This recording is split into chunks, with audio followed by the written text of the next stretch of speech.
Ya, jadi sekali lagi saya perintahkan tidak ada hari libur ya untuk melaksanakan vaksinasi.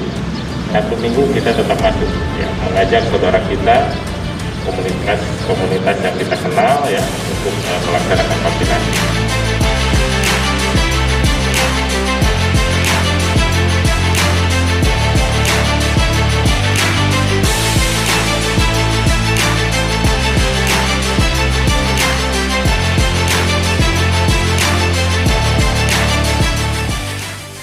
Ya, akan saya hadapi. Saya selaku Kapolda bertanggung jawab sepenuhnya. Ingat, dunia akhirat saya bertanggungjawabkan apa yang kalian lakukan selama itu sesuai dengan aturan.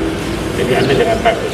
Ya, jadi ikuti perkembangan vaksinasi di setiap daerah. Ya, ikuti perkembangan ya hoax yang dilakukan oleh orang-orang yang tidak bertanggung jawab agar program pemerintah yang tujuannya menyehatkan masyarakat ini benar-benar terwujud. Jadi jangan melakukan hal-hal yang kontraproduktif ya. Nah, ini sekalian saya ingatkan ya. 5M itu bukan hanya berlaku bagi masyarakat, tetapi berlaku juga bagi institusi kita. Itu berlaku dalam kehidupan kita karena itu new life yang bisa menyelamatkan Anda. Ya, yang bisa menyelamatkan kita, obat virus ini jangan lepas masker. Hanya itu saja, sederhana sebenarnya, tidak ada yang susah. Ya, Anda jaga jarak sekalipun dengan teman Anda. Ya, apa susahnya? Ya, Amerika sekarang dilanda ya virus corona yang begitu dahsyat. Kenapa? Karena mereka lalai.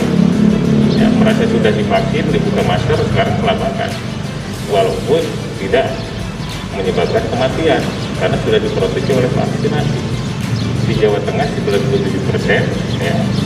Pasien-pasien virus corona itu yang meninggal karena tidak divaksin.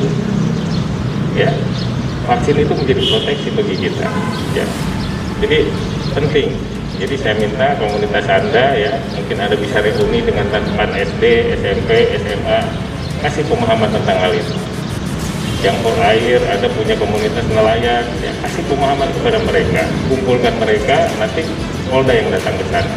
Ya, hari ini saya akan rapat dengan Gubernur, di meeting dengan pimpinan daerah, ya akan kita tekankan lagi, ya, bahwa Polri siap mendukung sepenuhnya.